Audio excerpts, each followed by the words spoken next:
하나님 말씀은 신약성경 빌립보서 1장 9절에서 11절까지입니다. 우리 같이 한 목소리로 함께 읽겠습니다. 내가 기도하노라. 너희 사랑을 지식과 모든 총명으로 점점 더 풍성하게 하사 너희로 지극히 선한 것을 분별하며 또 진실하여 허물없이 그리스도의 날까지 이르고 예수 그리스도로 말미암아 의의 열매가 가득하여 하나님의 영광과 찬송이 되기를 원하노라. 아멘. 사도의 약속의 소망이라는 제목으로 말씀의 은혜를 나누고자 합니다.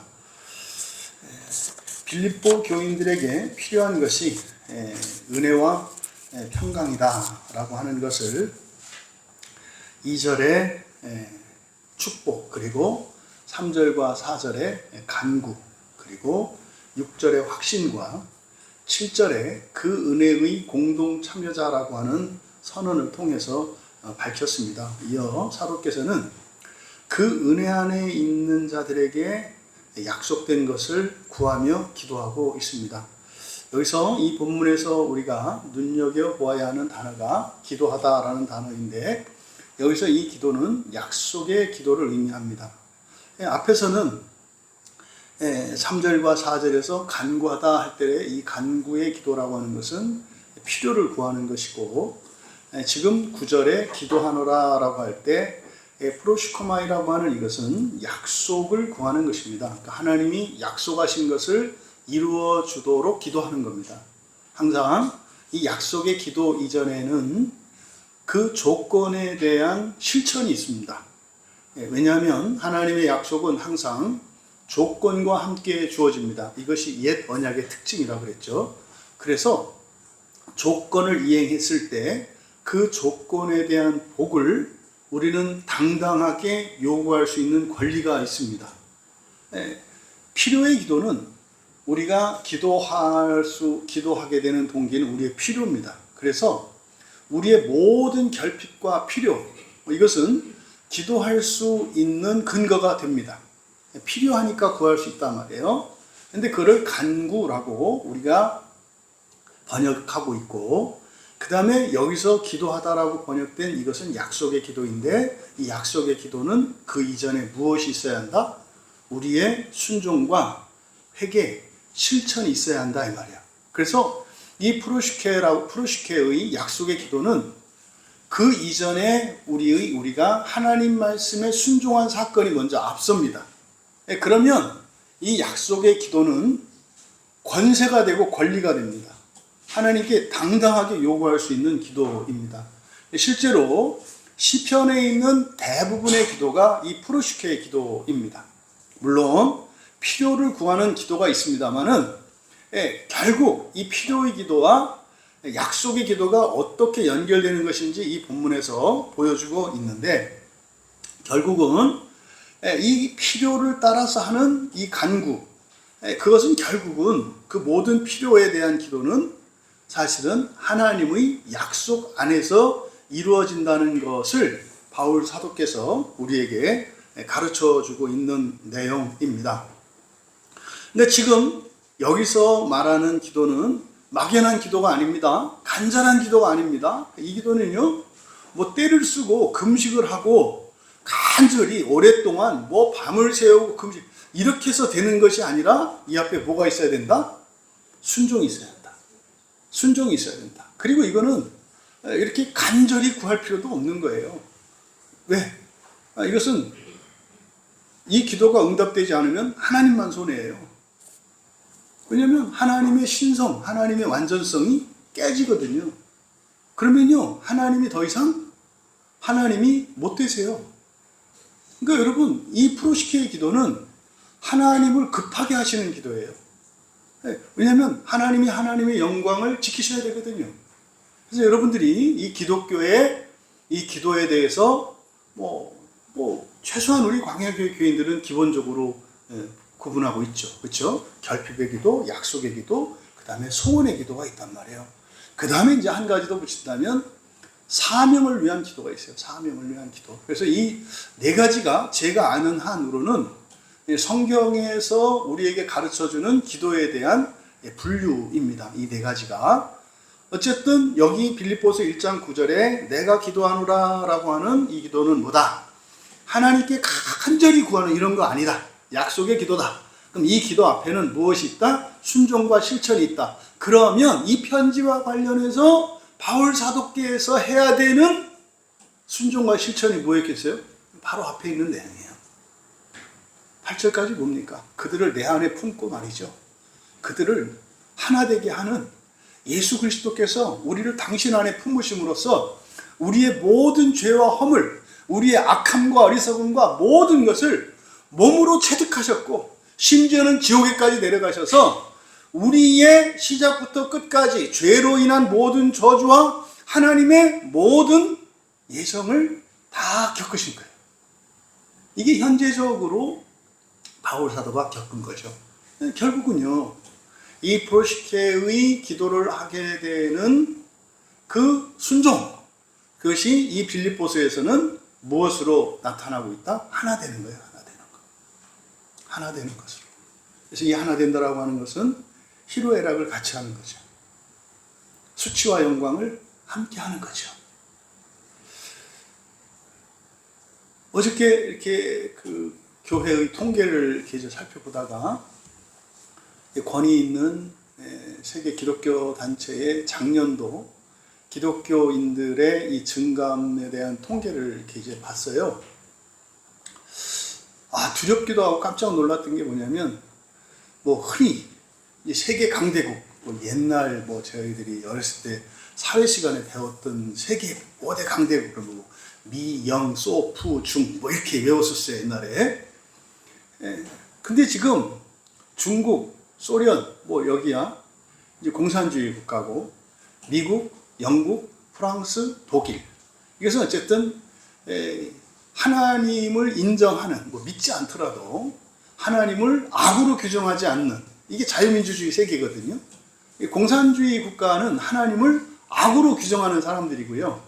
자유민주주의는 정치, 이념, 자본 이런 게 중요한 게 아니라 하나님을 그냥 선한 존재로 인정하는 것. 이게 자유민주주의예요. 교회에서 보는 자유민주주의는 하나님을 선한 분으로 인정하는 거예요. 근데요, 흔히 말하는 공산주의, 사회주의, 또 이렇게 독재국가 이런 데에서는 정치적인 걸 말하는 게 아니라 하나님을 기준으로 했을 때 그 사람들은 하나님을 악하고 공포스러운 존재로 보는 거예요. 그래서 이 세상은 항상 이 둘로 나뉩니다. 그런데 어쨌든 2025년을 기준으로 해서 기독교인들이 감수하고 있는 나라들, 그 머리를 차지하고 있는 나라가요, 미국, 영국, 프랑스, 독일이에요. 이 나라는 지금 현재를 기준으로 해서 가장 잘 사는 강대국들이에요. 근데 이 4개의 나라가 전체 10개 나라들이 쭉 있는데 호주도 마찬가지고 이렇게 잘 산다고 하는 이 나라들에서 일어나는 현상보다 기독교인들이 급감하고 있다는 거예요. 근데 말입니다, 반대로 기독교인의 숫자가 증가하는 나라들이 있어요. 이 나라들은 우리의 생각과 다릅니다. 그 대표적인 나라가 중국이에요. 중국에 지금 기독교인들이 그렇게 늘어나고 있답니다. 그 다음에 콩고라든지 주로 아프리카 이 지역에 있는 나라들, 여기들이 많이 지금 증가하고 있어요. 여러분, 잊지 마십시오. 우리나라가 세계에서 가장 가난한 나라였고 가장 만만한 나라에서 그냥 동네 북이었던 것이 우리나라의 역사라고 봐도 과언이 아니에요. 삼국시대에 고구려에 대한 그 과거의 영광에 대한 이런저런 얘기도 있고 그렇습니다만은 삼국시대까지는 모르겠고 고려조 또 이렇게 조선시대, 우리하고 가까이 있는 게 조선시대인데 조선시대 때 보면은 동네 북이었거든요.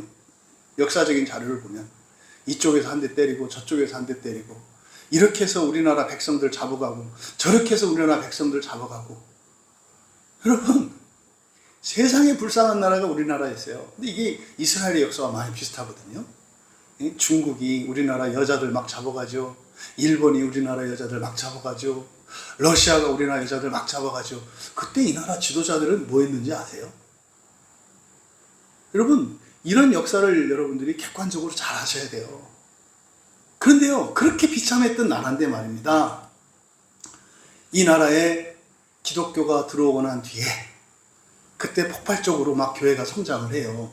그때는 우리가 일본에게 우리의 주권을 빼앗겼던 암울한 시기였습니다. 너무나 가난했고요. 굶어 죽는 거 비일비재했고요. 하다못해 그냥 염증 하나가 생기면 그것 때문에 죽고 이럴 때가 많았어요. 그런데 놀라운 것은 이 나라에 기독교인들의 숫자가 막 늘어났다는 거예요. 사는 건 너무 비참했는데 그때 어떤 일이 일어났어요? 이 나라가 해방이 되고요. 이 나라가 번영을 이루고요. 그래서 오늘 개발도상국가 중에서 유엔에서 공개적으로 선진국으로 인정받은 첫 번째 나라, 유일한 나라가 우리 대한민국이랍니다. 전 세계 국가들을 이렇게 이제 발전 정도를 구분을 하는데 개발도상국가로 분류되었다가 개발도상국가에서 만장일치로 유엔에서 선진국으로 인정받은 나라가 한국밖에 없대요. 굉장히 특별한 나라예요. 근데 이것은 여러분들은 그리스도인들이기 때문에 이걸 영적으로 잘 분별하셔야 돼요. 이게 무엇과 관계되어 있다? 기독교인의 숫자의 증가입니다. 복음이 증가되면서 그런 일이 일어났다 이 말이에요. 여러분, 오늘날 지금 일어나는 국제 정세나 이런 나라의 현실들 이거를 그리스도인들은 항상 영적인 눈으로 보셔야 돼요. 세상의 군대의 힘이나 어떤 위대한 지도자의 그 탁월한 리더십이나 아니면 어떤 사상이나 이념 이런 것에 의해서 세상이 이끌어가지 않아요. 여러분, 항상 하나님이 이 세상과 온 우주의 역사를 주관하시는 분이라는 것을 읽어내실 수 있어야 돼요. 통찰력을. 그러면요, 그 나라와 민족의 미래에 대한 전망은 어디에 있어요? 우리 신앙에 있어요. 우리 신앙에. 근데 2025년을 기준으로 제가 두근두근했던 것은 한국도 이렇게 거의 명단에 들어갔을까봐 되게 이제 떨리는 마음으로 이렇게 봤는데 다행히 없더라고요. 그래서 10개의 나라까지는 어쨌든 한국은 없더라고요. 근데 사실은 우리가 이 한국 안에서 경험하는 것은 사실은 엄청난 감소거든요. 코로나 이후로 어마어마하게 지금 세가 위축되고 있어요. 그러니까 옳고 그르고를 떠나서. 그런데 지금 우리나라의 분위기는 어떤 분위기냐면 기독교를 억압하고 기독교인들이 교회를 떠나는 마치 밀물과 썰물이 교차하는 것 같은 시기에 있다는 거예요. 여러분, 이게 기회가 될 수도 있고 이게 굉장한 위험이 될 수도 있다는 사실을 여러분들이 잘 기억하셔야 합니다. 왜 이야기를 말씀드릴까요? 빌립보 교회, 이 빌립보 교회라고 하는 것은 어떤 곳이었다? 복음이 들어와요. 예수님을 믿고 영접한 기독교인들의 숫자가 늘어나요. 그러면 부대 효과들이 있단 말이에요. 경제적으로, 문화적으로 여러 가지 발전하고 번영하는 일들이 일어나요. 그래서 이 빌립보 교회는 지금 피크에 있는 교회예요. 앞서 말씀드린 것처럼 미국이나 영국, 프랑스, 독일과 같은 나라 전부 다 기독교가 그 나라의 거의 국교처럼 되었던 나라들입니다. 그들이 기독교를 버리고 심지어는 영국 같은 경우는 기독교 박해 국가거든요, 지금. 대외적으로는 사람들이 이거 상상을 못 하는데 기독교 박해 국가예요. 미국도 예외가 아닙니다. 독일도 예외가 아니고 프랑스도 예외가 아닙니다. 어마무시할 정도로 기독교가 박해를 받아요. 이때 기독교가 박해받는다고 하는 것은 뭐냐면 성경을 있는 그대로 전하는 기독교예요. 성경을 있는 그대로 전하면 제도적으로, 법적으로 박해를 받았던 나라들이에요. 이 뒤에 그 나라들의 형편이 어떠한가 하는 것은 여러분들이 찾아보시면 알아요. 부디 우리가 지금 빌립보서를 살펴보고 있는데 이것을 단지 과거에 그 빌립보 교회에 있었던 역사적 사건들에 대한 어떤 지식과 정보를 얻는 것이 아니라 여기서 현재를 살아가는 우리들에게 통찰력을 주는 그런 은혜가 있기를 바란다는 거예요. 그래서 여러분, 지금 이 빌립보 교회의 당면한 현실이 우리와 그렇게 다르지 않다는 것, 이것을 여러분들이 기억하셔라. 그런데 지금 빌립보 교회에 필요한 것이 뭐다? 은혜와 평화다. 은혜와 평화다. 그러면 은혜와 평화라고 하는 것은 이들이 지금 만족하지 못하고 있다는 거예요. 뭔가가 비어 있다는 거예요. 그런데 이거는요, 채워지지 않아요. 채워지지 않습니다. 그래서 지금 바울 사도께서 빌립보 교회에 주시는 이 편지는 오늘을 현재를 살아가고 있는 우리 한국 교회 교인들에게 더 굉장히 무게 있는 말씀으로 우리에게 다가와요. 여러분, 정말 저는 우리 광야교회가 이 시대에 또 우리 한국에서 참된 기독교 복음을 전하는 그 선봉이 되기를 바랍니다. 그래서 이 나라가 정말로 한 시대에 또 온 세상을 위하여 쓰임받는 그런 나라가 되기를 간절히 바라요. 여러분, 미리 말씀을 드립니다. 지금 여러분들에게 시험의 때가 오고 있다는 것을 잊으시면 안 돼요. 시험의 때가 오고 있다는 것을 점점점 여러분들이 이제 성경대로 믿는 신앙을 가지려면 굉장히 심각한 어려움과 불이익을 당할 그런 시험들이 이렇게 다가오고 있다는 것을 여러분들이 염두에 두셔야 합니다. 이 말씀을 드리는 이유는 굴복하지 마라. 넘어서라.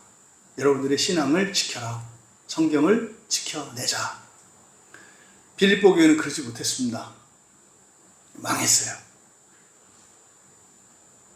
지금 현대에 강대국이라 일컫는 그 나라에 있는 교회들도 지켜내지 못했어요. 통계상으로는. 우리 한국교회에서 그 물줄기를 거스를 수 있는 시작이 됐으면 좋겠어요. 마틴 루터가 비텐베르그 성당에서 95개조 반박문을 붙여서 그때 비로소 물결이 꽝 하고 시대의 정신을 거슬렀던 것처럼 2026년 이 한국교회가 전 세계의 교회의 악의 물결을 거슬러 의의 나라로 하나님의 복음으로 회복시킬 수 있는 그 선봉에 쓰임받는 그런 나라가 되기를, 그런 교회가 되기를 진심으로 바랍니다. 여러분들은 지금 역사적인 사명과 하나님의 우주적인 그 회복의 선봉에 있다는 사실을 기억하시기 바랍니다. 여러분, 지금 여기서 오늘 읽은 이 세 구절 9, 10, 11절에서 밝히는 이 내용은 바로 빌립보 교회 교인들에게 필요한 것, 그게 뭐다? 은혜와 평화다. 은혜와 평화다. 그것이 없고서는 아무리 물질적인, 문화적인, 군사적인, 경제적인 그 어떠한 풍요를 이룬다 할지라도 결코 채워질 수 없다. 채우는 것은 오직 하나님의 은혜와 그 은혜 안에서 허락되는 평화, 이 평화만이 우리의 모든 것의 의미가 되고 가치가 될 수 있다는 사실을 기억하시기 바랍니다. 그런데 이제 여기서는 어떻게 해요?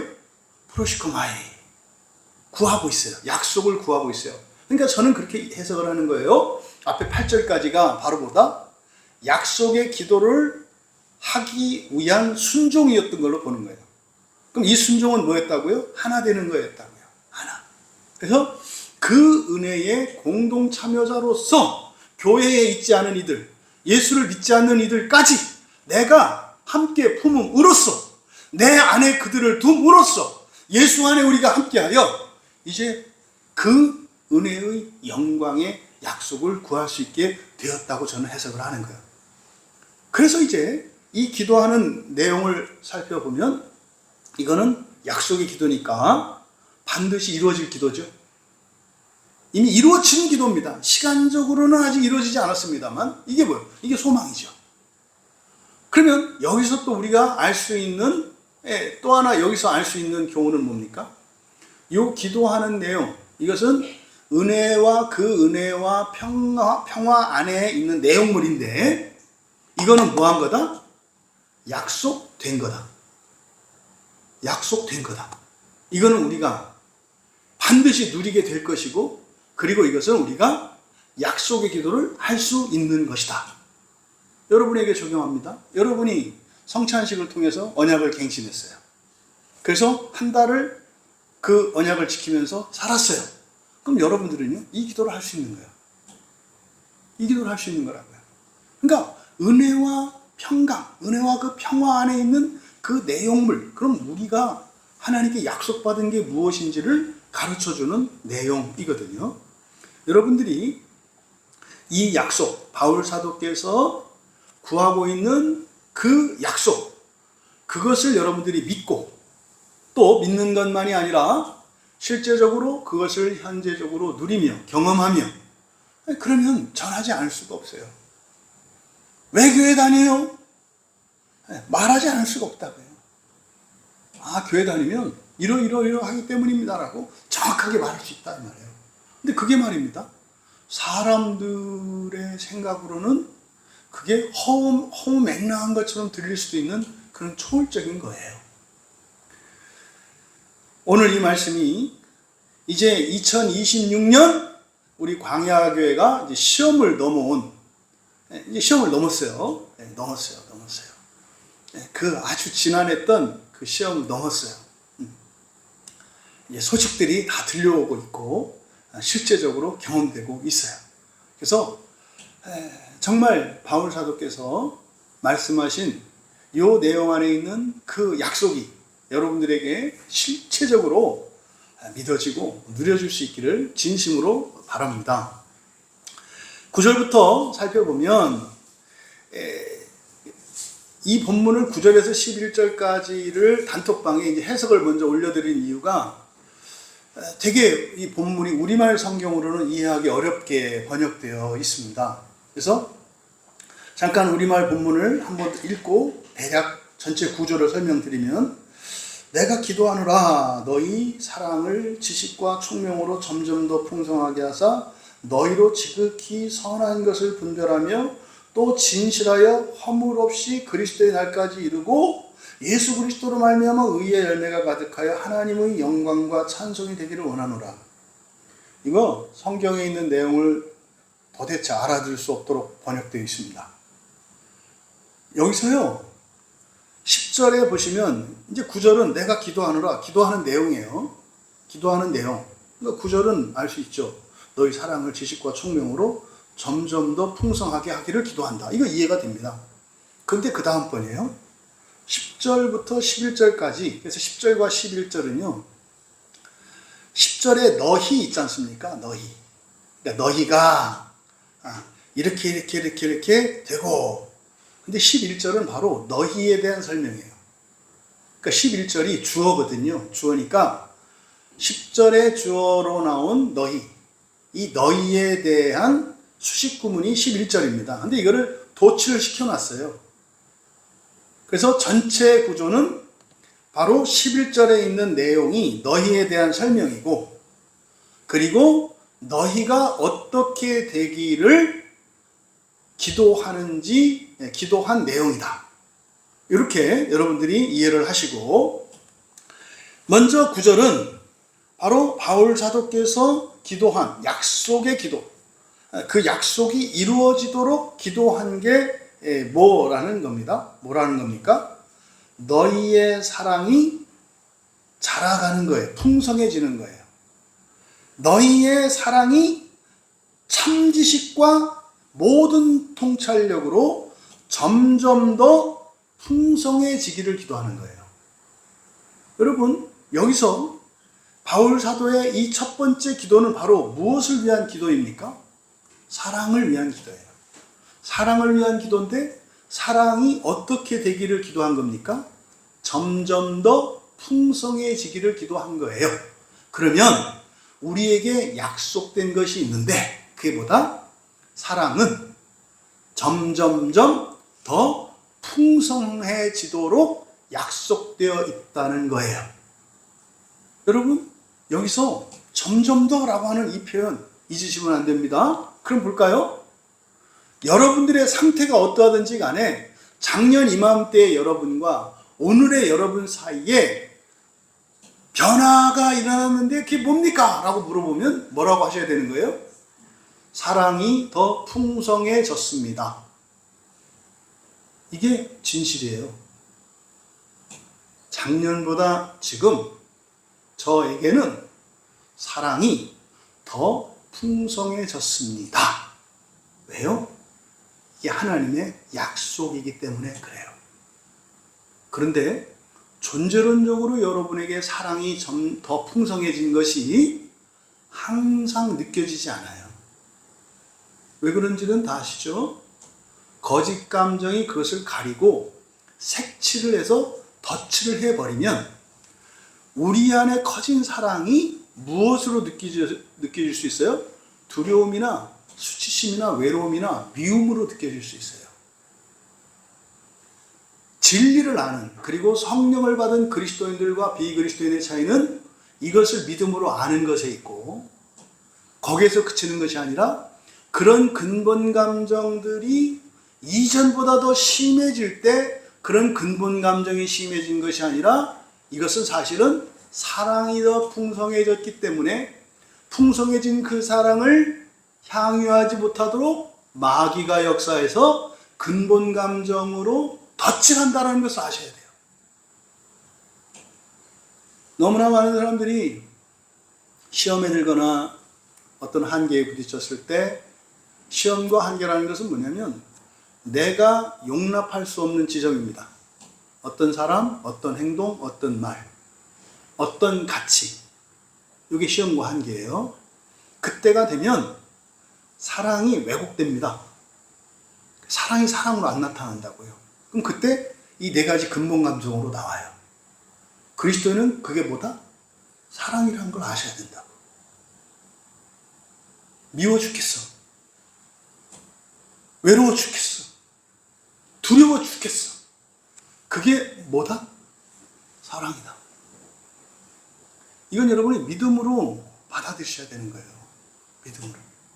그러니까 지금 9절에서 사랑이 점점점 더 풍성해지기를 기도한 것인데 여기서 우리한테 가르쳐주는 계시가 있어요. 그럼 그 사랑이 어떻게 점점점 더 풍성해지는가? 뭐라고 되어 있습니까? 우리말 성경은 그냥 지식과 모든 총명 이렇게 되어 있습니다만 여기서 지식을 의미하는 그노시스 앞에 에피라고 하는 접속사를 붙였어요. 이 에피라고 하는 전치사 접두어를 붙였어요. 이거 굉장히 중요한 단어입니다. 바울, 특히 이 바울 서신에서도 그렇고 예수님의 복음서에서도 그렇고 지식을 의미하는 그노시스 앞에 에피라는 말을 붙였을 때는 그 지식이에요. 그 지식. 딱 그 지식. 그러면 이 에피그노시스는 그래서 제가 참 지식으로 번역을 한 거예요. 그러면 참 지식이라고 할 때 그 참 지식과 모든 총명으로 여기서 이제 총명이라고 번역을 해놓았는데 이게 아이스테시스라는 말이거든요. 아이스테시스라고 하는 것은 통찰력, 분별력 이런 겁니다. 그러니까 간단히 사랑은 어떻게 점점점 더 풍성해진다? 참 지식과 모든 통찰력으로 사랑이 점점점 풍성해진다. 사랑은 감정입니다. 그런데 그 우리가 근본 감정을 사랑으로 변화시킬 때 거기에 작용하는 게 지성이잖아요.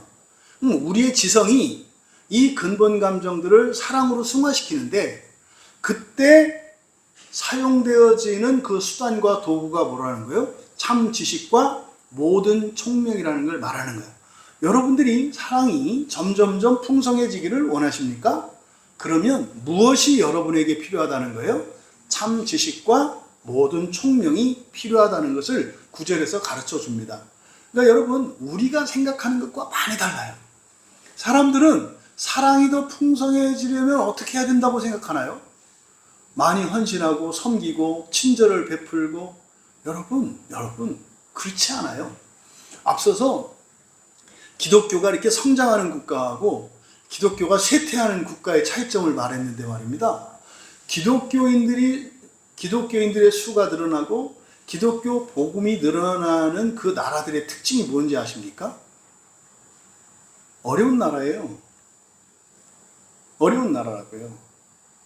가난하고 자유도 없고 이런 나라예요. 북한 선교하는 어떤 선교단체 그 대표 선교사님이 그 말씀을 하세요. 거기는 그 선교단체는 다른 거 안 해요. 딱 성경 전하는 일만 합니다. 성경 전하는 일만 해요. 일체 뭐 쌀을 사주거나 뭐 병원 뭐 약품을 일체 그런 거 없습니다. 오직 성경만 전해요. 근데 그 이유를 말씀하시기를 성경만이 우리들에게 유일한 위로가 되고 우리들에게 유일한 능력이 된다는 거예요. 다른 모든 것들은 다 소용이 없다는 거예요. 그래서 여러분, 북한에 이제 성경을 공급을 하는데, 저기 이제 어떤 접경지대에서 만나가지고, 그렇게 얘기를 했답니다. 지금 남한에 있는 우리 크리스찬들이 당신들을 위해서 기도하고 있습니다. 그랬더니 깜짝 놀래더래요. 남한에 있는 그리스도인들이 우리를 위해서 기도한다고요? 그러면서 우리가 남한 교회를 위해서 기도하고 있는데요. 이게 뭔 말인지 아시나요? 북한에서도 지금 기독교인들이 계속 늘어나고 있답니다. 근데요, 딱 하나예요. 성경의 보급이거든요. 깜짝 놀랐어요. 북한 사람들을 대상으로, 북한에 있는 현지인들을 대상으로 통계를 냈는데 성경을 한 번이라도 직접 본 적이 있는 사람 아시죠? 북한에서 성경을 보면 어떻게 되는지 몇 프로 정도 될 것 같으세요? 아니, 그 전에 우리나라에서 현재 성경을 직접 실물로 성경을 본 적이 있는 사람 하면 여러분들 생각에는 몇 퍼센트 정도가 성경을 봤을 것 같아요? 이게 정확한 숫자는 제가 낼 수 없습니다만은요, 10% 안 될 거예요. 10% 안 될 거예요. 심지어는 요즘에는 교회를 다니는 사람들조차도, 그럼 교회 다니는 사람들한테는 성경을 봤냐고 물어보면 안 되겠죠. 그죠? 맨날 보이니까 교회 가면. 만져봤냐고 물어봐야 될 것 같아요. 교회 다니는 사람들한테는. 교회 바깥에 있는 사람들은 성경을 봤느냐, 교회 안에 있는 사람들에게 만져봤느냐 이렇게 물어봐야 될 것 같아요. 그러면은 직접 성경을 만져봤느냐는 질문에 퍼센티지가 그렇게 많지 않을 것 같은 생각이 드네요. 성경에 있는 내용은 보겠죠. 스마트폰으로 보고 PPT 올려놓은 영상으로 보지만 성경을 만져본 적이 없는 세대가 지금 한국 교회 안에 있어요. 북한이 제가 깜짝 놀랐어요. 8%가 나왔대요. 성경을 북한에서 직접 봤다는 것은 어떤 뜻이에요? 굉장히 위험한 상황 속에 있었다는 거예요. 그러니까 성경을 보여준 사람이나 그걸 본 사람이나 굉장히 위험한 순간에 있었다는 거예요. 북한의 기독교 신자를 10만으로 잡거든요. 3만 명이 지금 감옥에 가 있어요. 종교 사상범으로. 10만 명 중에 3만 명이. 그러면은 북한 인구 따져서 8% 따지면은 뭐 훨씬 더 많은 사람들이 있는데, 그러니까 뭐예요? 보이지 않는 곳에 성경을 보고 봤던 사람들이 있다는 거예요. 사실은 그리스도인들이죠, 이 사람들이. 여러분, 우리의 능력과 이것은 재물이나 이런 어떤 화려함이나 여기에 있지 않아요. 성경에 있어요, 성경에. 그래서 북한이나 중국이나 여기는 뭐 엄청난 기독교 박해국가거든요. 대표적인 박해국가가 중국하고 북한이에요. 그런데 앞서 말씀드린 것처럼 지금 1등인가 그래요. 기독교인 숫자가 늘어나는 게. 중국 선교사들 다 철수했거든요. 제가 아는 선교사님들도 다 철수해서 지금 중국 바깥으로 다 나와 있습니다. 라오스나 이쪽으로. 또 이제 우리 종의 선교에서 활동하셨던 분들도 뭐 이미 다 적색 수배자들에서 들어갈 수가 없어요. 여기서 이제 온라인으로 이렇게 이제 하는데 가정교회가 폭발적으로 늘어나고 있대요. 그럼요, 이분들은 교회를 통해서 얻고자 하는 유익이 뭘 것 같으세요? 돈? 학교? 병원? 아니요. 말씀이에요. 오직 말씀이에요. 말씀 하나만을 원해요. 다른 거 필요 없어요. 그래서 앞서서 만났던 북한교회 지도자가 뭐라 그런다 했어요? 남한교회를 위해서 기도한다 그랬잖아요. 그 사람들이 보기에 지금 남한교회, 남한의 기독교 현황은 말씀이 없는 허울뿐인 교회로 인식되고 있대요. 그래서 한국 교회가 북한 교회에 와서 뭐 한다고 하는데 맨날 뭐 밀가루 보내줄까요? 빵 보내줄까요? 도대체 이 사람들이 선교단체가 뭘 하는지 이해할 수 없다는 거예요. 그러니까 그런 선교단체와 후원하는 이들을 통해서 남한에 있는 기독교의 실태가 어떤지를 그들은 그렇게 알고 있는 거예요. 그래서 그걸 보고요, 물자를 보내줘서 감사하고 고마워하는 게 아니라 운대요. 어쩌다가 교회가 이렇게 되었는가? 여러분, 잊지 마세요. 여러분들이 하나님의 말씀만을 우리의 유일한 구원과 삶의 지표로 삼지 않으면 다 훼손됩니다. 그러면 지금 여기서 바울 사도께서 사랑은 뭐 하는 거다? 점점 풍성해져 가야 하는 거다. 약속된 거예요. 그렇게 돼가야 하는 거예요. 근데 그것이 무엇으로 된다? 참 지식과 모든 통찰력으로. 그럼 참 지식은 뭘 나타내요? 성경이에요. 성경을 바르게 가르칠 때 참 지식이 우리에게 드러납니다. 성경을 바로 가르칠 때. 그럼 여러분, 이 에피그노시스라고 하는 이 참 지식의 핵심은 성경에 있는 내용을 참 지식이라고 할 때 그걸 요약하자면, 첫째, 하나님을 아는 지식이에요.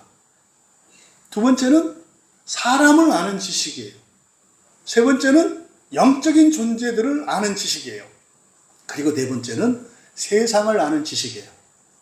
그러니까 성경에 나타난 참 지식의 내용들을 네 가지로 이렇게 분류할 수 있다고요.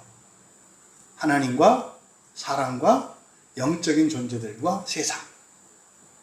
그럼 여러분들이 이 네 가지를 가지고 여러분들이 한번 글을 써보시라고.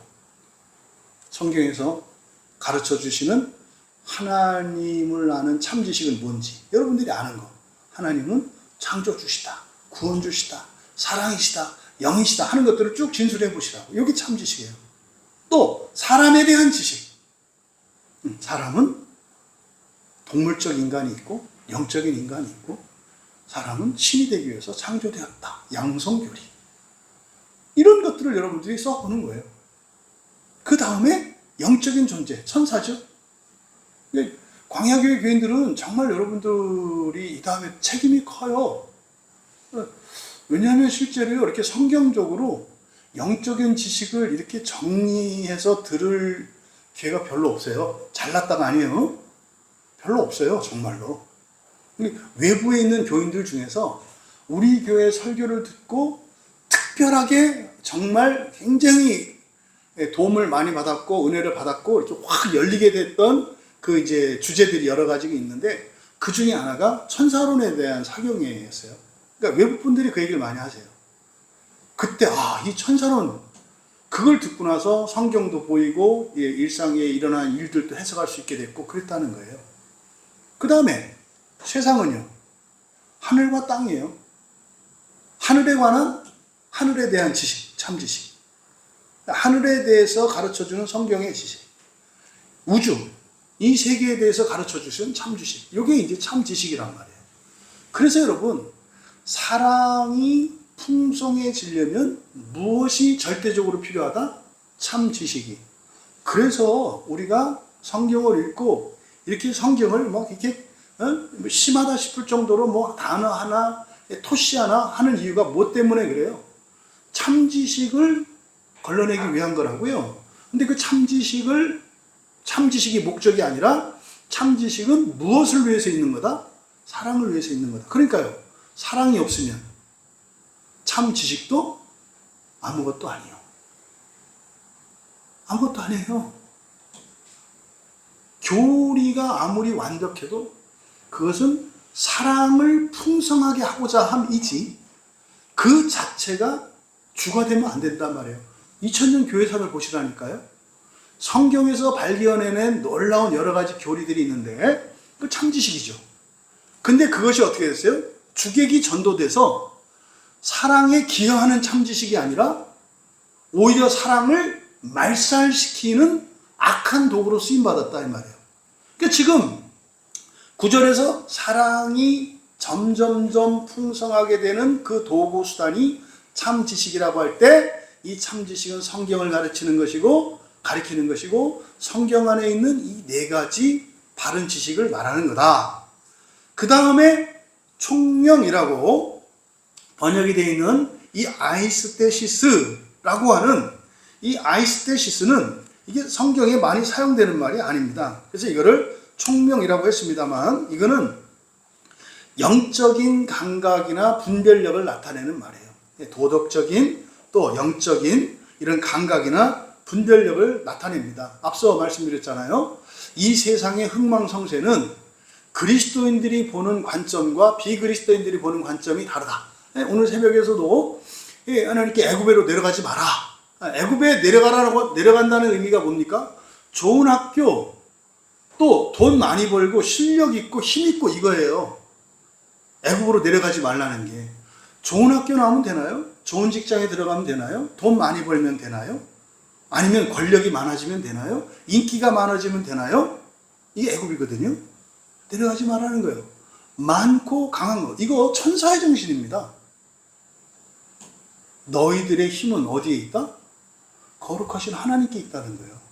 이거죠. 그래서요. 그러면 그게 애굽으로 가는 게 망하는 건지 사는 길인지를 분별해낼 수 있는 게 아이스테시스예요. 이게 영적인 통찰력, 분별력이거든요. 그러니까 참 지식을 가지고 그리고 사랑으로 참 지식만 있으면 되는 게 아니라 여기에 또 뭐가 필요해요? 분별력이 필요하다고.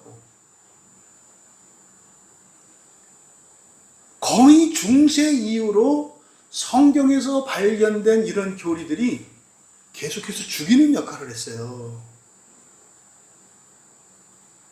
오늘날도 예외가 아니에요. 뭐의 문제였습니까? 분별력, 이 통찰력의 문제였다고요. 그것을 가지고 우리와 너희로 나눴고 그것으로 하나님을 스스로를 하나님과 같이 높여서 심판을 했단 말이에요. 하나님도 심판하지 않는다고 했는데 어떻게 교회가 심판을 해요? 여러분, 하나님은 심판하지 않으신다니까요. 예수 믿지 않는 그게 심판이라 그래요. 심판하시는 게 아니라 스스로 뭐 하는 거다? 심판당하는 거예요. 불순종하는 게 심판당하는 거예요. 믿지 않는 게 심판당하는 거고요. 하나님은 심판하지 않으세요. 이미 펼쳐 놓으셨어요. 결정은 누가 해요? 내가. 우리가 한다는 사실 잊지 마셔라. 그런데 이 통찰력에 문제가 생기니까 성경을 그렇게 연구하고 위대했던 신학자들조차도 사랑을 멸하는 쪽으로 갔다 이 말이죠. 너무 안타까워요. 아니 필리포서 1장 9절 한 절만 제대로 이해를 해도 교회가 이렇게 하면 안 되는 거네. 아, 교회 문제점이 이런 거였네? 알 수 있잖아요. 그래서 여러분, 결국 우리들이 하는 마음 기경이라고 하는 거, 이제 마음 기경이 성경을 통해서 점점 더 구체적으로 풍성하게 이해가 되는 거예요. 그러니까 지금 9절에서 바울 사도께서 기도한 내용, 너희 사랑을 지식과 모든 총명으로 점점 더 풍성하게 하기를 기도했잖아요. 뭐에 대한 얘기예요? 마음 기경에 대한 얘기고요. 그런데 여기서 지금 9절이 말한 게 뭡니까? 사랑을 무엇으로? 참 지식과 모든 총명으로. 이게 그럼 여기서 참 지식과 모든 총명을 사용하는 우리의 인격성은 뭐예요? 지성이죠. 우리 지성이에요. 그러니까 지금 첫 번째 이 기도라고 하는 것은 사실은 뭐에 대한 기도입니까? 우리의 지성이 온전해지기를 기도하는 거예요. 풍성해지는. 근데 그 목적은 뭐예요? 사랑이 점점 더 풍성하게 되는 거예요. 그러니까 여기서 사랑이 풍성해진다라고 하는 것은 단순한 감정의 문제가 아니라 이것은 뭐예요? 지성의 변화로 말미암는 사랑의 변화. 그러니까 전 인격의 변화를 구체적으로 마음기경을 설명하고 있는 본문이에요. 사랑은 지성에 의해서 자라가는 것이다. 그 도구는 참 지식과 통찰력 또는 분별력. 그러니까 모든이라고 복수니까 뭐겠습니까?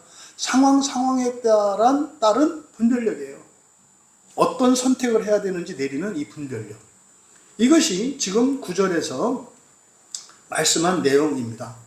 결국 여러분 이것을 우리들이 하고 있는 마음기경과 관련해서 적용을 해보면 바로 마음기경을 한다는 것은 하나님이 주신 이 성경에 담긴 참 지식을 우리가 발견하고 깨달음으로써 세상을 바라보는 우리의 하나님 관점에서 바라보는 영적인 통찰력, 그것으로 어떻게 해요? 사랑이 계속 커가게 하는 과정인 거죠. 그러니까 마음기경은요, 참 지식을 받아들이고 그 참 지식을 우리의 지성이 사용해서 지성이 변화를 받아서 세상을 바르게 하나님의 관점으로 이해하고 결국은 우리의 사랑이 자라게 하는 것이 마음기경이다라고 하는 것을 우리가 알 수 있어요. 그러니까 결국 사랑의 성장은 감정의 충만이 아니라 무엇의 결과예요? 지성의 충만이에요. 우리의 지성이 새롭게 함으로 마음이 변화되어 지성이 새롭게 되어질 때 사랑이 확장되어진다는 것을 가르쳐 줍니다. 그래서요, 진리 안에서 그럼 뭡니까? 우리가 성경을 똑바로 보고 똑바로 이해하려고만 한다면 그러면 사랑은 결단코 갇혀 있을 수 없어요. 그래서 작년의 우리의 사랑보다 오늘의 우리의 사랑이 훨씬 더 커졌다는 것을 우리는 알 수 있어요. 하나님의 말씀을 기준으로 여러분들이 받아들이셔야지 여러분 자신에게 경험되어지는 인격성을 가지고 하시면 안 된다고. 믿음의 지성으로, 그게 바로 통찰력, 분별력이죠. 그걸로 아셔야 된다 이 말이에요. 여러분, 우리가 하나님 말씀 안에만 있을 수 있다면 이때 말씀은 성경을 바르게 아는 겁니다. 그러면 어떻게 된다? 점점점 사랑은 풍성해지게 되어 있다라는 거죠. 그러면요, 이 사랑이 매일 자란대요. 왜 자랄까요? 여러분 마음속에 일어난 지성의 변화로 말미암는 사랑의 풍성함이 여러분이 우리로 받아들이지 못했던 여러분들의 사고와 감정과 인생의 한계들, 그 밖에 있는 이방인들을 여러분들이 품게 될 거예요. 그럼 세계가 확장될 거라고요. 그러면 그 사랑이 어떻게 해요? 그런 장벽과 한계를 계속 넘어서 지구를 넘고 온 우주를 채우고 우주를 넘어서 삼층천 하늘에 계신 하나님과 만나는 거예요. 지금 이 우주론적인 이 설명이 저에게는 이해가 되거든요. 이 사랑이 계속 커가야 된다고 하는 것은 이거 지금 하나님과 하나 되는 얘기구나. 하나님과 우리가 하나 되지 못하는 것이 사랑의 분량의 차이구나. 근데 그 분량의 차이 때문에 끊임없이 우리가 하나님을 의지하게 되고 참 지식을 추구하게 됨으로써 우리의 지성이 끊임없이 변화받으며 우리의 분별력이 온전해져서 결국은 점점 하나님 닮게 되어가는 과정을 통해서 우리가 우리의 전 인격이 새롭게 되는 거구나. 그래서 세상에 이런저런 일들도 있고 우리 안에 이런 근본 감정과 거짓 감정들로 인해서 겪는 아픈 게 있구나. 이해할 수 있다는 거죠. 이어 10절은 놀라운 말씀인데 번역이 감춰져 있어요. 먼저 10절에 너희로 지극히 선한 것을 분별하며, 여기서 지극히 선한 것 성경에 밑줄 쳐 놓으시고 여기서 지극히 선한 것이라고 번역되어 있는데 이게 이제 사실은 부활을 믿지 않는 사람들은요 이렇게 해석할 수밖에 없어요. 근데 부활이 뭔지 아는 사람들은 이 단어가 뭘 의미하는지 알 수 있습니다. 이게 이제 헬라어로는 디아페론타 이렇게 되어 있는데요. 이게요, 디아페로는 페로는 나르다라는 뜻이에요. 나르다, 짐지고 간다 이런 뜻이에요. 디아라는 말은 관통한다는 거예요. 여러분, 지옥은 영원히 머무는 곳입니까? 디아페로 하는 곳입니까? 디아페로 하는 곳이에요. 이쪽 끝에서 저쪽 끝까지 걸어가야 한다고요. 이렇게 걸어가야 하는 곳이 지옥이거든요. 그래서 그 디아페로라고 하는 말은 바로 통과해서 지나간다는 의미예요. 그래서 이게 성경에서는 뭐 유통하다 또는 뭐 이렇게 전하다 이렇게 여러 가지 의미로 쓰이고 있는데, 여기서처럼 지극히 선한 것으로 번역하는 것은 이거는 적절하지 않은 번역이에요. 그래서 디아페로라고 하는 이 단어의 사전적인 의미는 능가하다, 초월하다 이런 의미를 가져요. 그럼 이게 뭡니까? 지나갔다 이 말이에요. 예를 들어서 중학생은 초등학교 과정을 끝낸 사람이죠. 그러니까 중학교 학생은 초등학교 과정을 끝냈어요. 졸업장을 받았잖아요. 그러니까 졸업장은 뭐에 대한 졸업장이에요? 초등학교 6년 과정을 마쳤다는, 요게 디아페로예요. 디아페로. 그러니까 여기서 우리말 성경에 지극히 선한 것이라고 번역된 이것들은 뛰어넘는 것들 이렇게 번역을 하는 게 적절하겠다. 뛰어넘는 것들. 뛰어넘는 것들. 그럼 뛰어넘는 것들은 뭐예요? 뛰어넘다는 게 한계, 어떤 장벽, 이걸 뛰어넘는 거죠. 우리가 그렇게 본성의 변화를 입고 여러분들이 시험을 딱 지나면 어떻게 돼요? 천장을 뚫고 가잖아요. 이게 디아페로라고요. 디아페로. 그래서 뛰어넘는 것들이에요. 너희가 그대로 직역하면 너희가 뛰어넘는 것들을 이렇게 돼요. 뛰어넘는 것들을 분별하며, 이거는 맞지 않습니다. 이게 도키마조거든요. 도키마조라고 하는 것은 시험을 치는 거예요. 그러니까 여러분들이 뭡니까? 음식을 할 때 간 보잖아요. 딱 하시고 이렇게 간 보는, 이게 도키마조예요. 그래서 여러분들이 딱 간이 안 맞으면 어떻게 해요?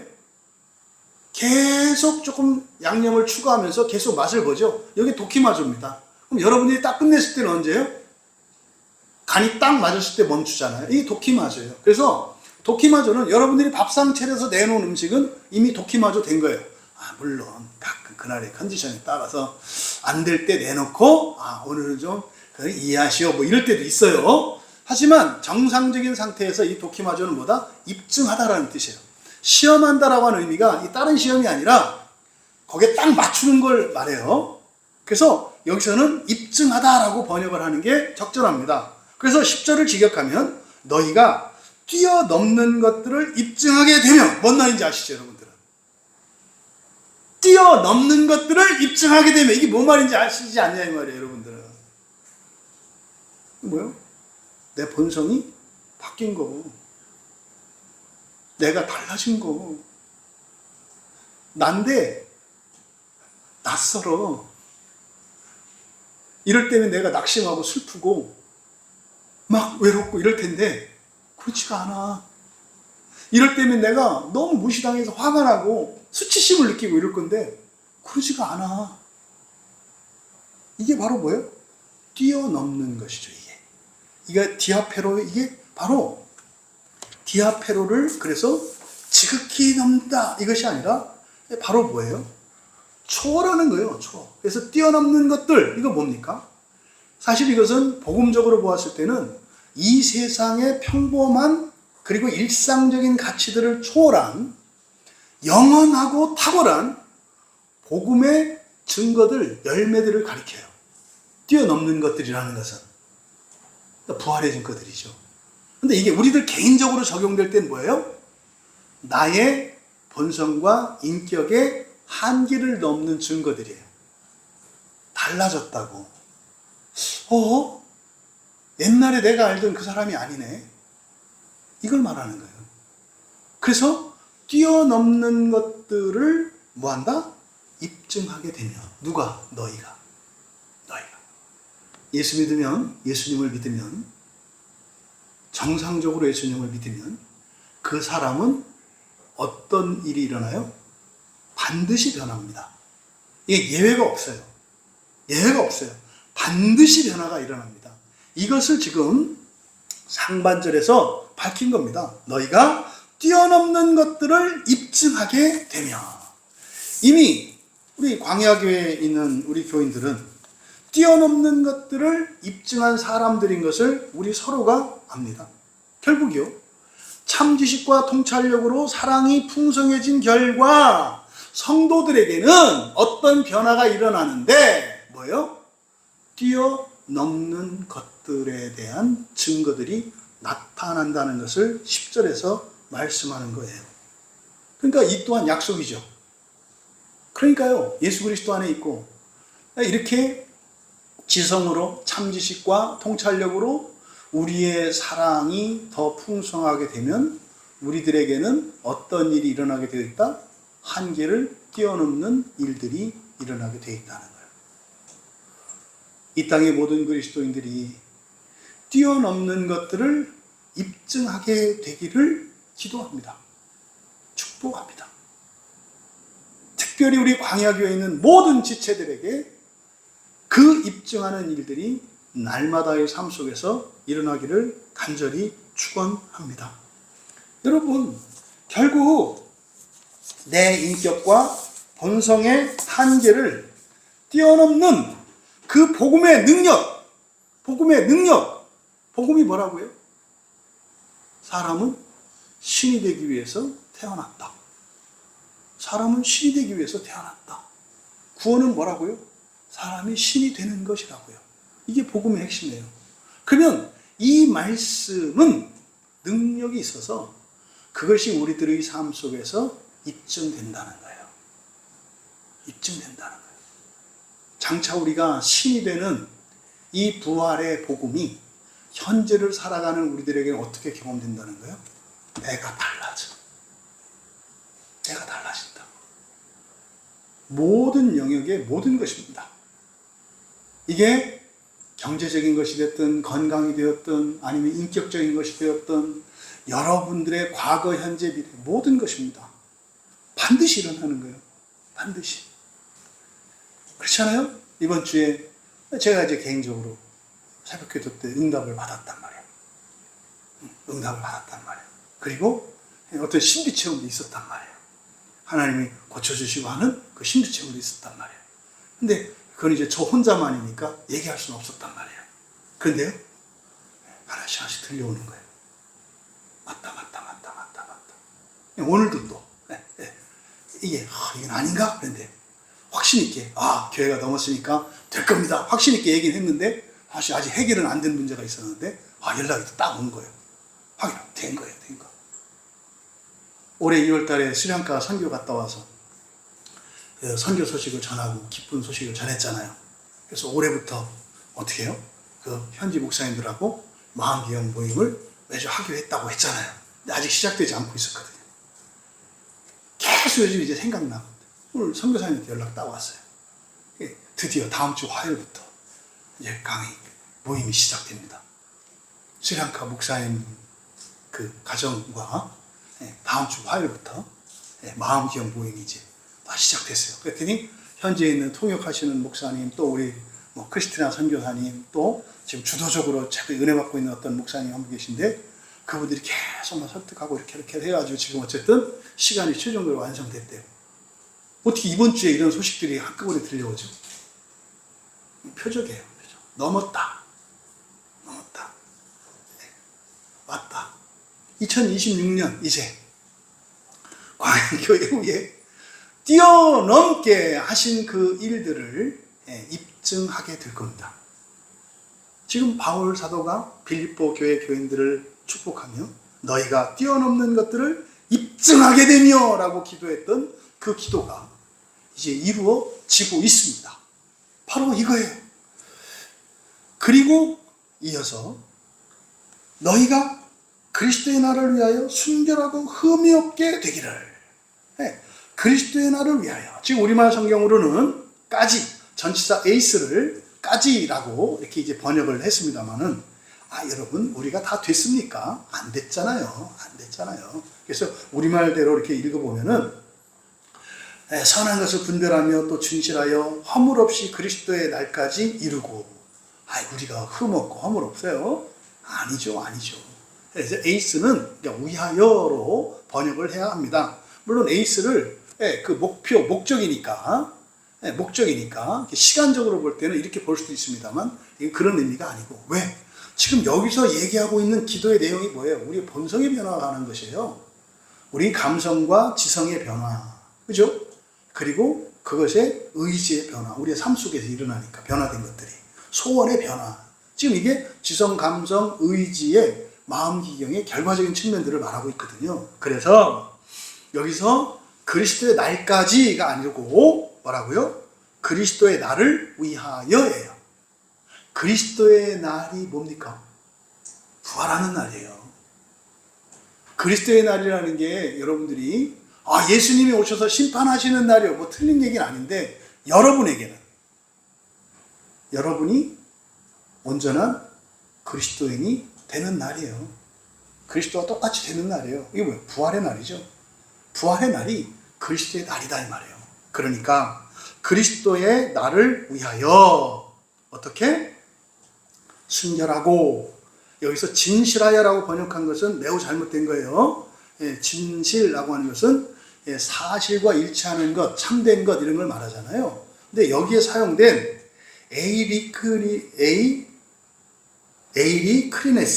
에이리크리네스라고 하는 이 단어는 이게 성경에서 그렇게 많이 사용되지 않는 단어입니다.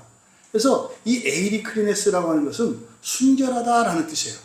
순결하다. 그래서 여기서 순결하다라고 하는 것은 바로 앞에서 지금 지성과 지성의 변화를 가지고 말을 했잖아요.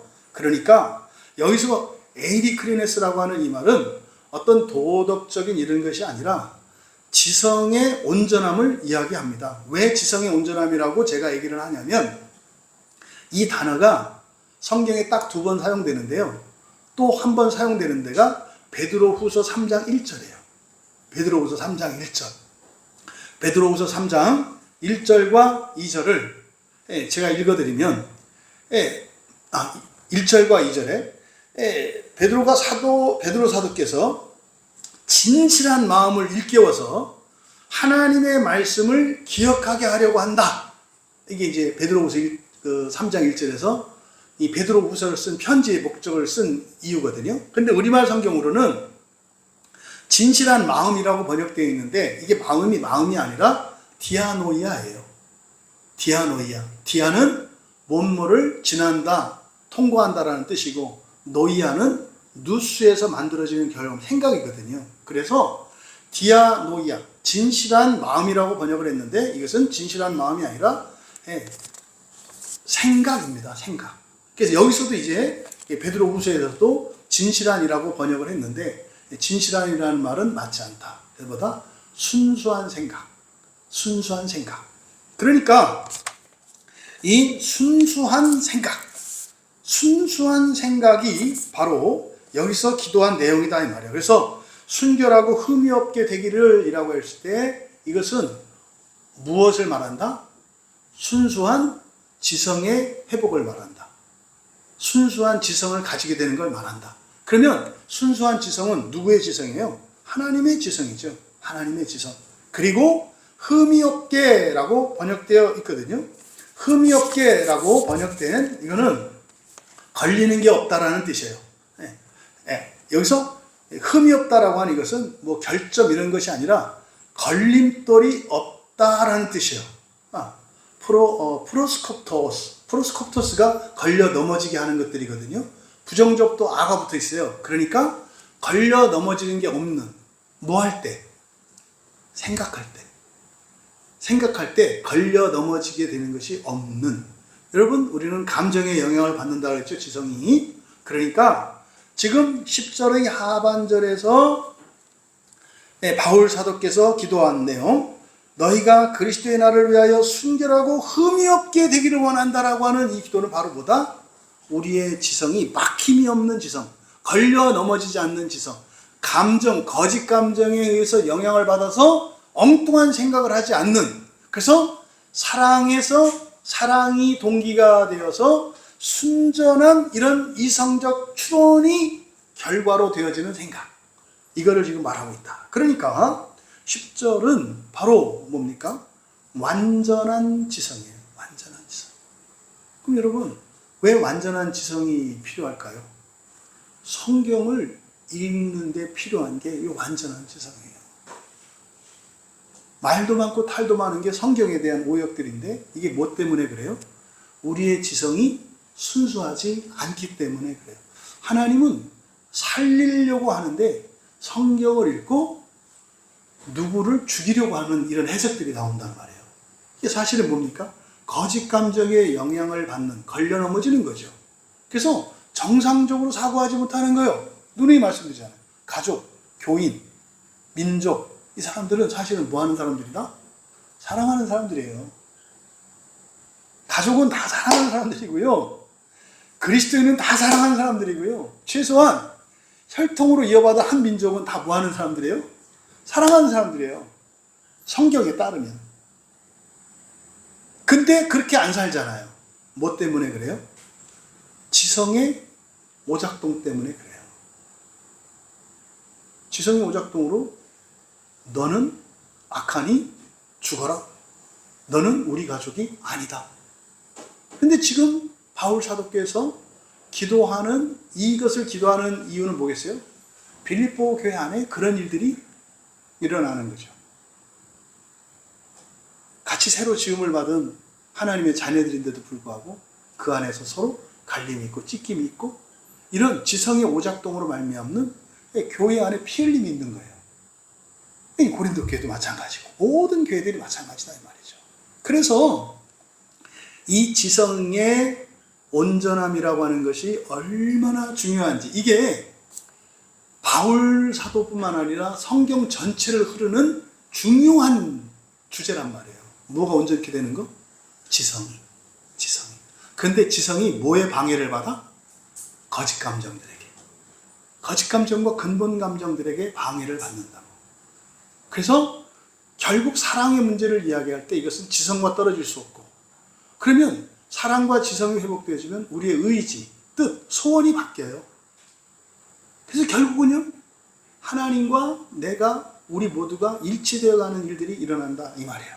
여러분, 바울 사도께서 기도한 것처럼 이렇게 우리의 지성이 순수하고 오류가 없게 날마다 변화되어서 구원의 진리를 온전히 깨달을 수 있게 되기를 축복합니다. 그러면은요, 주님 다시 오시는 그 날에 놀라게 될 거예요. 나하고 똑같으시네, 이렇게. 그러니까 지금 우리는 이름도 다 다르게 쓰잖아요. 개인마다 다 다르잖아요. 우리가 쌍둥이였어? 이렇게 될 거다 이 말이에요. 이어 마지막에 11절. 11절은, 그러니까 사실은 기도한 내용은 9절의 하반절과 10절에 있는 내용이에요. 그리고 11절은 사실은 왜 이런 일이 가능한 건지, 그리고 이런 일이 확실하다는 것을 11절에서 설명해요. 11절은 10절에 너희에 대한 설명이라고 그랬죠. 10절 전체가 너희에 대한 설명이에요. 그래서 11절을 보시면은 예수 그리스도로 말미암아 의의 열매가 가득하여 하나님의 영광과 찬송이 되기를 원하노라 이렇게 돼 있는데, 맨 뒤에 원하노라 그냥 가입표에서 없애시고 없는 내용이에요. 11절을 직역하면 영광과 신의 칭찬을 위하여 예수 그리스도를 통해 의의 열매를 가득 채워진 자들이 이렇게 돼요. 그러니까 너희는 누구다? 영광과 신의 칭찬을 위하여. 무엇을 위하여? 영광과 신의 칭찬을 위하여 예수 그리스도를 통해. 누구를 통해? 예수 그리스도를 통해 어떻게 됐다? 의의 열매를 가득 채워진 자들이다. 11절은요 보증을 말하는 거예요. 누구는 이렇게 되고 안 되고가 아니라 이미 이렇게 되도록 되어 있다는 뜻이에요. 그래서 이 기도가 뭐라고 했어요? 프로시케의 기도라고 그랬잖아요. 약속된 기도라고 했잖아요. 그러니까 사실은 그래서 11절을 맨 뒤로, 이게 주어에 해당되는데 맨 뒤로 빼어낸 이유는 이걸 먼저 하게 되면 너희들은 이미 완성됐어. 그럼 어떻게 돼요? 아, 그래, 뭐로 가도 서울만 가면 되네. 이 위험성을 염두에 두고 이걸 뒤로 뺀 거예요. 하지만 내용상으로 보면 이것이 너희라고 하는 존재에 대한 설명이고, 여기에서 기도한 이 내용들은 약속된 것들인데, 이거는 왜 이게 이루어진다라는 거예요. 바로 그리스도로 말미암는 은혜를 강조하는 거예요. 그래서 11절에 영광과 신의 칭찬을 위하여, 우리말 성경에 하나님의 영광과 찬송되어 있어요. 아니요. 이거는 누누이 말씀드립니다만 부활을 믿지 않는 사람들은 이렇게 해석할 수밖에 없어요. 무슨 말인지 모르거든요. 그리고 여기는 하나님이 아니라 제가 신이라고 그랬으니까 여기는 떼오스 하나님 앞에 관사가 없구나 이렇게 이해하시면 되죠.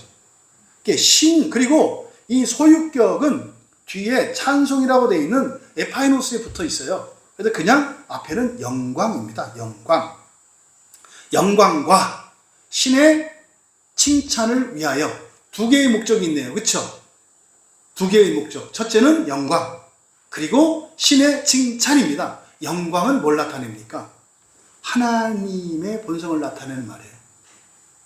신이 되는 걸 말해요. 신이 되는 거. 하나님 되는 거. 그 다음에 신의 칭찬. 여기는 찬송이 아니라 에파이노스는 뭐다? 칭찬이다.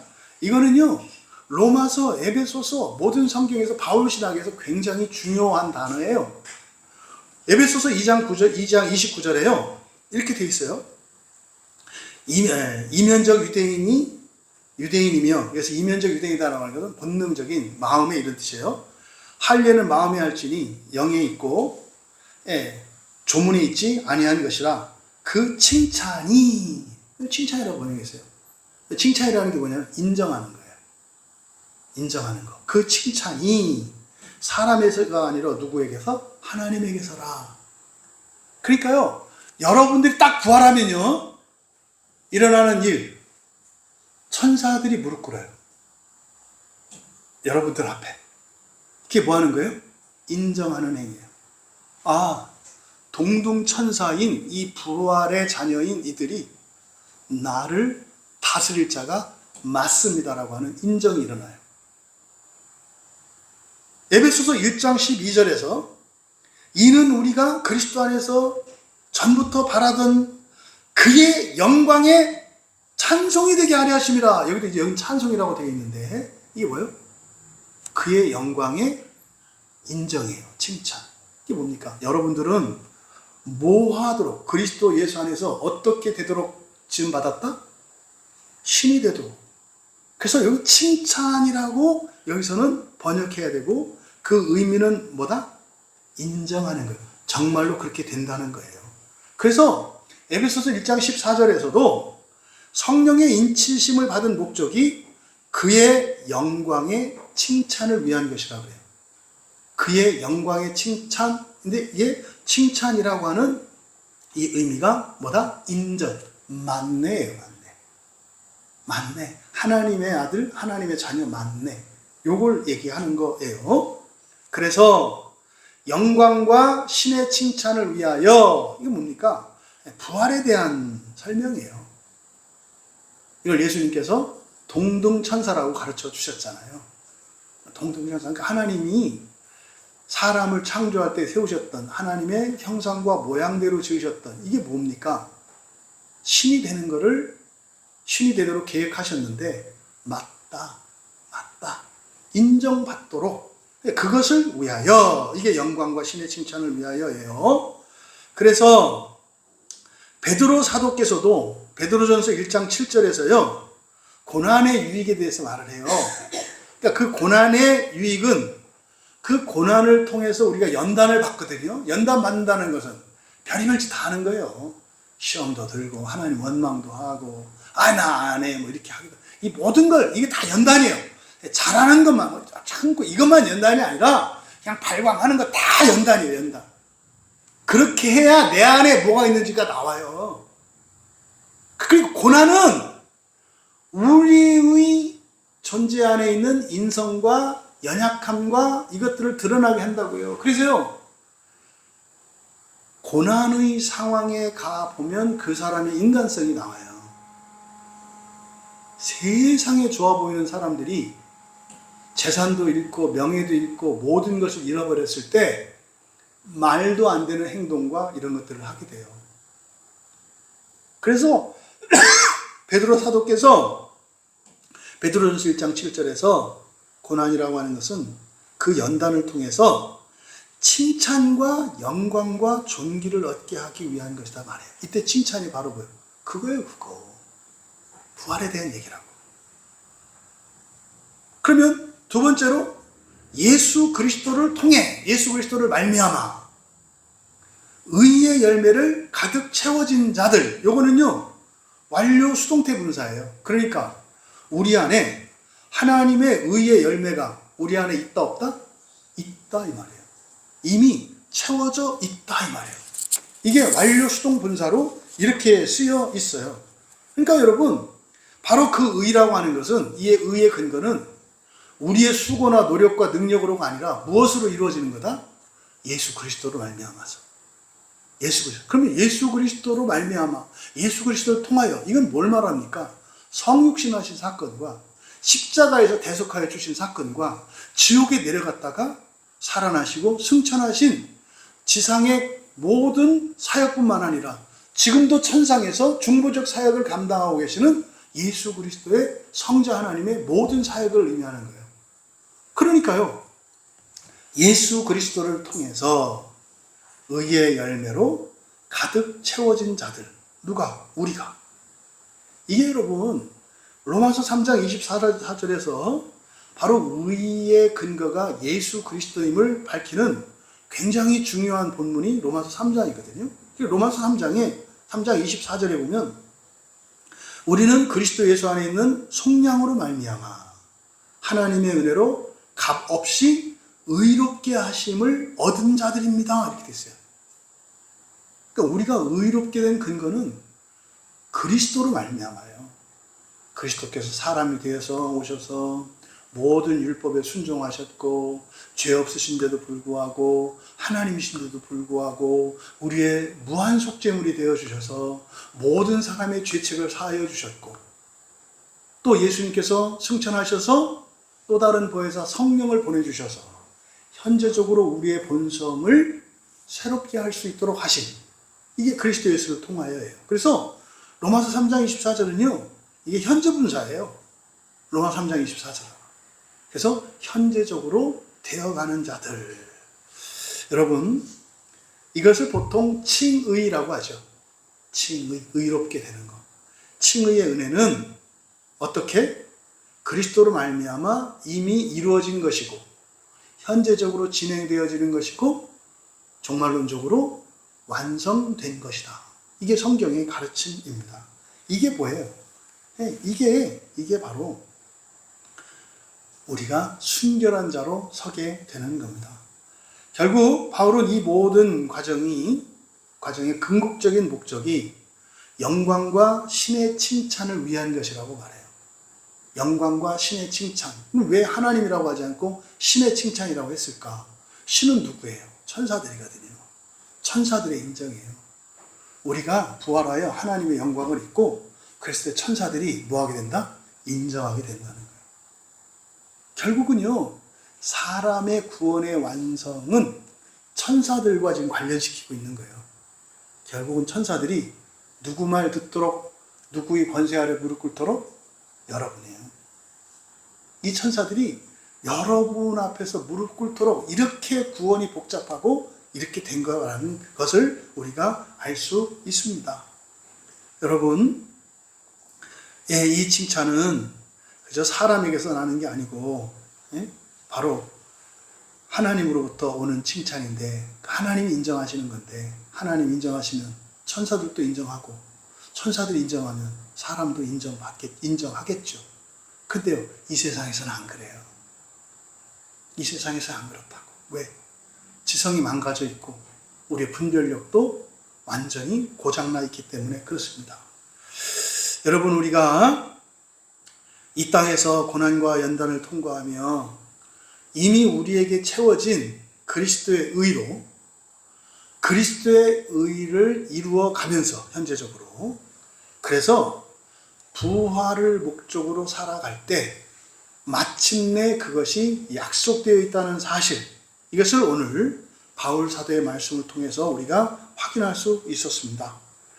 우리는 마침내 하나님 앞에서 잘했다, 착하고 충성된 종아 라고만 불리는 게 아니라 사랑한다, 나의 아들아, 주님으로부터 나의 신부야 라고 하는 그런 부르심을 받을 것임을 기억하시기 바랍니다. 여러분, 바울이 감옥 속에서 빌립보 교회를 향해서 품었던 이 약속의 기도가 오늘을 살고 있는 우리를 향한 하나님의 약속인 줄 믿습니다. 우리의 사랑이 하나님의 말씀을 아는 참 지식과 영적 통찰력으로 날마다 더 풍성해지는 여러분 되시기를 축복합니다. 세상의 헛된 가치에 휩쓸리지 않고 영원한 복음의 가치, 그 뛰어넘는 것들을 소망하며 또 현재적으로 우리의 삶으로 입증해내시는 여러분 되시기 바랍니다. 근데 그것은 우리의 힘과 의지나 무슨 공로가 아니라 이미 그리스도께서 십자가로 채워주신 그 의의 열매가 여러분 안에 있음을 믿으시고 굳게 붙드시기 바랍니다. 그래서 마침내 다시 오시는 주님의 날에, 그 영광의 날에 우리 모두가 하나님이 주시는 그 빛나는 영광과 신의 칭찬의 주인공이 되는 그 약속을 현재적으로 누리며 살아가시기를 주님의 이름으로 축원합니다. 우리 말씀을 생각하며 잠시 기도할 때 사도의 이 약속의 소망, 이거는 바로 빌립보 교회의 한계가 부활의 소망을 잃어버렸다는 거예요. 부활의 소망을 잃어버렸다는 거예요. 그러니 현재적이고 현세적이고 육신적이고 물질적인 축복과 기쁨, 한계가 있다는 거예요. 언젠가는 더 이상 날아오르지 못할 때가 있다는 거예요. 그래서 지금 미국, 영국, 프랑스, 독일 이런 자유민주주의 국가 중에서도 교회가 쇠락하고 있는 이 지점, 여기가 지금 빌립보 교회의 한계라는 거예요. 우리가 함께 기도할 때 사도의 이 말씀 속에 담겨있는 부활의 소망이 우리의 유일한 소망이 되게 하여 주시옵소서. 이 부활의 소망을 위하여 절대적으로 필요한 것이 참 지식과 분별력인 것을 잊지 않게 하옵소서. 하나님, 이 세상의 모든 유혹과 이런 시험을 능히 이기고 부활의 증인으로 이렇게 입증을 하며 살아가는 우리가 되기 원합니다. 세상의 모든 권력과 권세와 경배와 찬양이 우리에게 주어질지라도 예수님이 광야의 시험을 이기셨던 것처럼 우리도 이 세속의 모든 시험을 이기게 하시고 오직 부활을 위하여 더 나아가 이 세상 모든 사람의 첫째 부활을 위하여 살게 하옵소서. 그래서 빌립보 교회가 넘지 못했던 그 한계를 뛰어넘는 우리 광야교회 되게 하시고 한국교회 되게 하시고 이 시대의 교회 되게 하옵소서. 정말 가슴 아픈 이 서신서들에 담겨있는 이 가슴 아픈 이야기들이 우리들에게 영적으로 깨달아지게 하여 주셔서 정말 이 시대에 정말 멈추었던 것 같았던 부활의 소망이 훨훨 타오르게 하옵소서. 은혜를 구하며 기도해 주시고 우리나라 대한민국을 위해서 기도하실 때 하나님, 반만년 역사 속에서 끊임없는 외침 속에서도 우리의 주권을 지키게 하여 주셨고 또 일본에게 우리나라의 주권을 찬탈되어 정말 식민지로 살았던 중에서도 복음을 전해주셔서 살아나게 하셨고 자주독립국가가 되게 하셨고 또 그 이후에 하나님께서 주신 그 은혜로 우리는 또 하나님을 버리는 이런 공산주의 세력으로 인해서 남북이 또 전쟁에 휩싸이게 되는 끔찍한 6.25 동란을 통해서도 이 나라가 평화와 자유와 안전을 지킬 수 있었던 것은 교회가 있기 때문이었습니다. 교회가 있기 때문이었습니다. 주의 복음이 식민 상태로부터 주권국가가 되게 하셨고 주의 복음이 정말 풍전등화의 위기 속에서 이 나라의 명맥이 유지되게 하시고 다시 자유민주주의 국가 체제를 갖추어 예배할 수 있게 했던 것 복음이었습니다. 하나님, 이 시대에 우리 대한민국이 참된 하나님의 말씀으로 다시 한번 사명을 얻고 번영할 수 있는 은혜를 내려주시옵소서. 기도해 주시고, 특히 남과 북으로 대치하고 있는 이 대치 상황에서 어떤 경우에도 이 나라에 전쟁이 일어나지 않도록 기도해 주시기 바랍니다.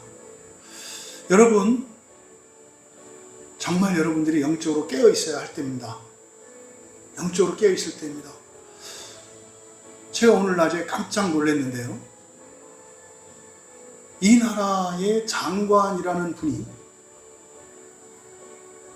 북한을 우리의 그냥 친구처럼 이야기를 하시고, 심지어 6.25 전쟁이 북한에서 한 게 아니라 남한에서 한 것이고, 남한이 북한에게 굉장한 위협이 된다는 말을 하는 걸 듣고 깜짝 놀랐어요.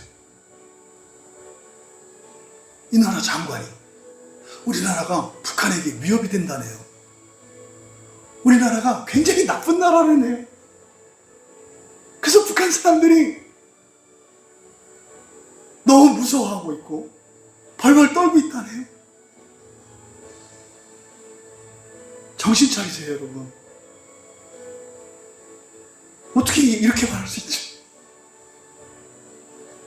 사탄이 하나님 때문에 되게 고통을 받고 있다네요.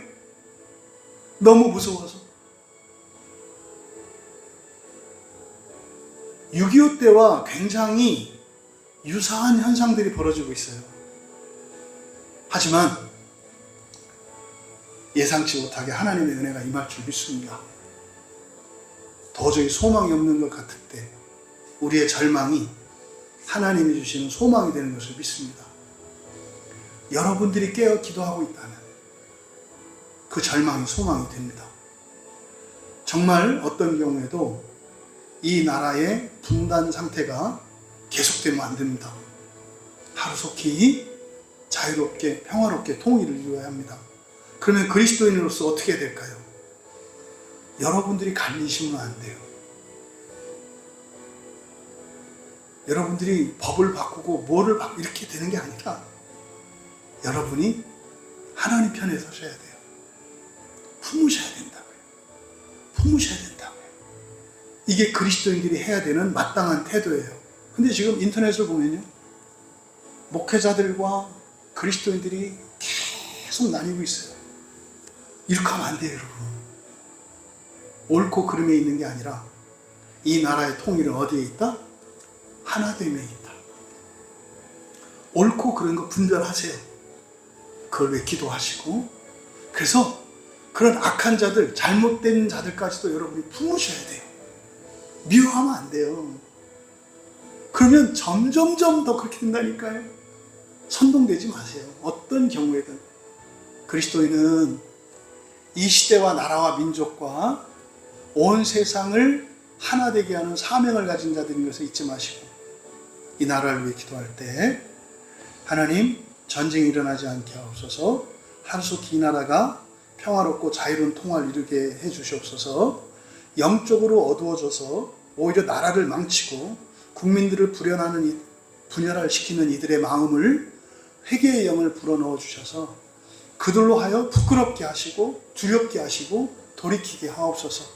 그 일을 위하여 깨어있는 자들이 가슴을 찢으며 정말 자신의 수치를 감당하며 그들을 품고 하나 되게 하기 위하여 삭히는 자를 되게 하옵소서.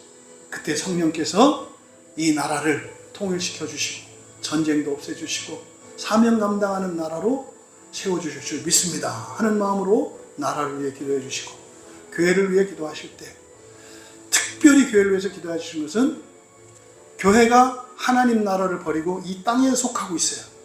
지금 마치 추락하는 천사들이 땅으로 내리꽂히는 것처럼 이 땅에 있는 교회들이 앞다투어 땅으로 내리꽂히고 있어요. 말씀드리잖아요. 시사나 이런 거 여러분 보지 마시라니까요. 정치적인 성향을 가지고 있는 목회자들 설교 듣지 마시라니까요.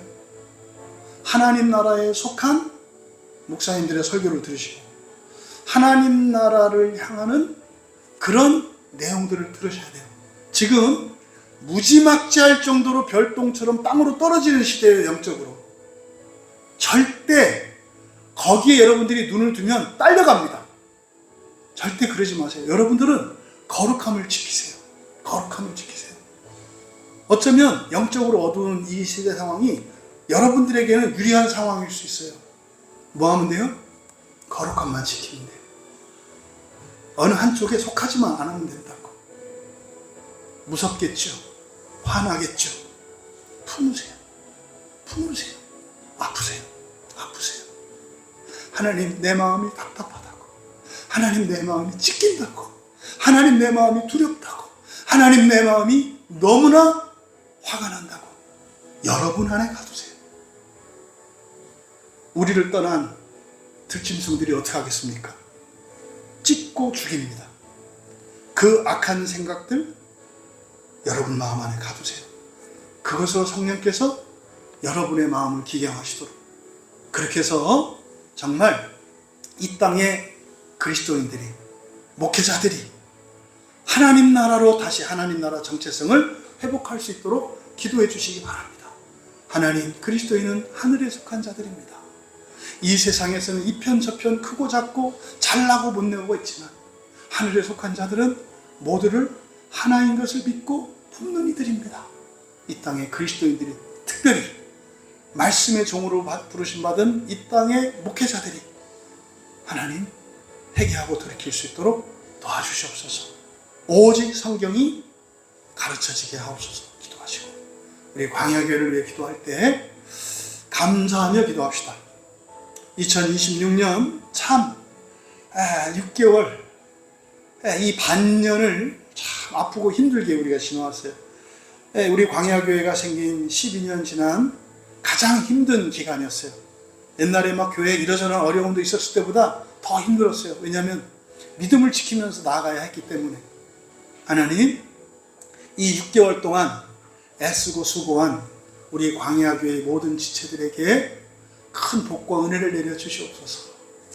마음에 평강 있게 하시고 하나님이 기뻐하시는 그것이 그들의 삶 속에서 생명의 열매 맺게 하옵소서. 그래서 정말 광야교회의 사명과 함께 가는 그것이 복되고 자랑스러울 수 있도록 도와주시옵소서. 그래서 정말 이제 7월달 이후로 시작되어지는 또 남은 6개월의 기간을 찬양과 감사로 하나님의 이름을 높이는 우리 모든 광야교인이 될 수 있도록 하나님께 복과 은혜를 구하시며 기도하시고, 또 선교지에서 지금 나가 있는 우리 크리스티나 선교사, 그리고 8월 15, 16, 17 예정되어 있는 매물도 선교회에서 기도해 주시고, 다음 주 화요일부터 시작되는 스리랑카 목회자 부부들과 함께하는 이 마음 기영 모임 위에 큰 은혜를 내려주셔서 우리에게 임한 불이 그 스리랑카 목사님들과 그 교회의 가정에 임하게 하옵소서. 기도해 주시고, 통역을 감당하시는 목사님, 또 참여하시는 목사님들 부부에게 하나님께 큰 복과 은혜를 구하며 기도해 주시고 개인적으로 돌아가면 되겠습니다.